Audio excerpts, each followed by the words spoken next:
ये क्या कि मेरा एक अनुभव है, तो हम लोग इस ठंड के वक्त में इस अनुभव को मुझे लगा कि बताना चाहिए, तो मैं बता रहा हूँ। ठीक है, बाल वाल को नहीं देखना है, टोपी पहनने से ऐसा हो जाता है। ठंड काफ़ी है, जैसे हम लोग को मालूम है। ठंड में क्या था ना कि हम लोग एक बार स्टाफ सारे लोग बैठे हुए थे एक साथ ही, और सब लोग दयावान लोग थे, हम लोग सारे लोग, और सब लोग चाहते थे कि नहीं, समाज के लिए कुछ करना चाहिए, क्योंकि हमारे पास पैसा है तो सोसाइटी के ऊपर भी हमें खर्च करना चाहिए। तो हमने बोला, एक साथ प्लान किया कि हम सब 1-1 हज़ार रुपये इकट्ठा करें और उसके ज़रिए गरीबों को कंबल बांटें। तो हम सारे लोगों को अनुभव कम था, ठीक है, हम सारे लोगों को कम अनुभव था उस समय में, तो हम सारे लोगों ने 1-1 हज़ार रुपये लगाया और कंबल खरीदा। तो जिस कंबल वाले के पास हम लोग गए कि हम लोग गरीबों के लिए कंबल बांटेंगे, उस व्यक्ति को भी कम अनुभव था, वो भी यंग लड़का था, वो भी हम लोग की बातों में पूरा एकदम प्रभावित हो गया। और जो कंबल जो था ना, वो लगभग उस समय मैं याद करता हूँ 300-350 रुपये का कंबल होता था, और हम लोगों ने लगभग जो है ना 22,000 रुपये जमा किए थे। ठीक है, 22 या 25,000 रुपये हम लोगों ने जमा किया था। तो मुझे ये लगा कि ये जो पैसा है ना, इसका कंबल कितना आएगा वो पूरा कैलकुलेट कर रहे थे।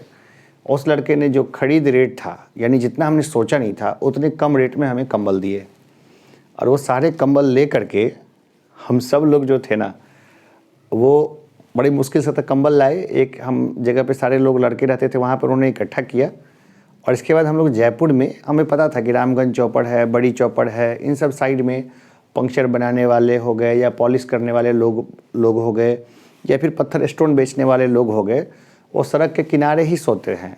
ठीक है, एक बक्सा है, रखते हैं एक बक्सा, उसी में उनका सामान होता है, सड़क के किनारे ही सो जाते हैं। जयपुर में ज़्यादा बारिश होती नहीं है, ओपन में तो क्या दिक्कत है, ठंड के दिन में भी ओपन में सोना, बहुत कड़कड़ाती हुई ठंड में, और वहाँ ठंड बहुत भयानक लगती है, गुलाबी ठंड, तो उतनी ठंड में वो लोग सोते हैं। तो ये लगा कि नहीं, उन लोग को बांटना चाहिए कंबल हम लोग को, आखिर हमारे पास इतने रिसोर्सेस हैं तो क्या ही नहीं बांटे। तो हम लोग जो है ना, कंबल बांटने के लिए वो रात में सारे लोग निकले, और हमने एक रास्ता लिया, और उस रास्ते पे जाके हमने कंबल पहले दिन बांटा, सब लोगों को बड़ी संतुष्टि हुई। अगले दिन हम लोग फिर कुछ कंबल लेके निकले कि हम देखते हैं कि ऐसा तो नहीं कि कोई छूट गया। वापस कंबल लेके निकले तो हमने देखा कि सब लोग लुंगी उंगी और जैसे तैसे ठंड में ठिठुर रहे हैं, और कंबल उनके ऊपर से गायब है। तो हमने उनके ऊपर में दोबारा कंबल डाला, कंबल घट गए तो वापस आया, फिर कंबल लेके आए, और फिर उसी रास्ते से, जिस रास्ते से कंबल बांटा था, उसी रास्ते से वापस आए तो देखा फिर उनके कंबल गायब हैं।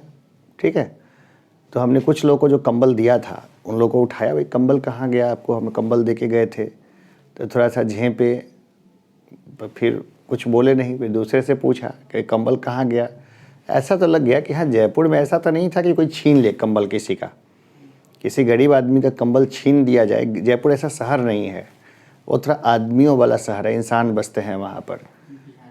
नहीं नहीं नहीं, ये यहाँ पटना जैसा इशू नहीं है, पटना बहुत गड़बड़ जगह है, जयपुर उसकी अपेक्षा बहुत अच्छा जगह है हर लिहाज से।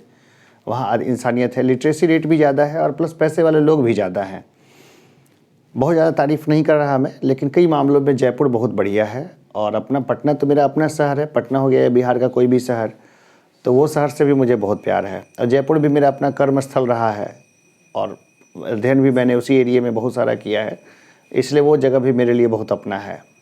तो अब देखा कि सब गायब है, पीछे में कुछ है ही नहीं उनके, तो मेरी हैरत का वो बड़ा था। तो फिर मैंने देखा कि कुछ लोग ने कंबल को मोड़ के अपने सिरहाने में रखे हुए हैं, चुपचाप ठिठुर रहे हैं, और कुछ लोगों ने डब्बे में डाल के उसमें लॉक लगा दिया है। कारण क्या था पता है, उन लोगों को आदत है ठंड में ऐसे ही रहने का, एडप्टेड है वो लोग। और जो कंबल उनको हर कोई उनको कंबल ओढ़ा जाता है, तो कंबल को क्या करते हैं, मोड़ उड़ के रख लेते हैं अपने पास, और फिर ठिठुरते रहते हैं कि कोई और व्यक्ति आके इसको कंबल डाल जाए। तो ये सिचुएशन चलता है, और ये कंबल को ले आके फिर बेच देते होंगे, या राउंड ट्रिपिंग होता होगा। फिर हम वापस से गए ठंड में, जो कंबल जिससे लिया था, तो उस दिन वो एक्सपीरियंस्ड व्यक्ति तो था ही, वो जो नौसिखुआ व्यक्ति जिन्होंने मैं कंबल सस्ते में दिया था, साथ में उसके फादर भी थे और ग्रैंड पेरेंट्स भी। वो हमारे विचार को देख के बहुत मुस्कुराए, बहुत हंसे, बोले पुण्य का काम तो कर रहे हैं आप लोग सर जी, इसमें कोई शक नहीं है। लेकिन वो लोग जो है ना, सारे कंबल को इकट्ठा करके वो लोग फिर सेल आउट कर देते हैं। वो कंबल जो है ना, वो फिर हमारे ही पास आ जाता है बिकने के लिए कई बार। तो तो ये कहानी थी बेसिक ठंड में, हमने सोचा कि चलो ये कुछ स्पेशल जो है बता दें।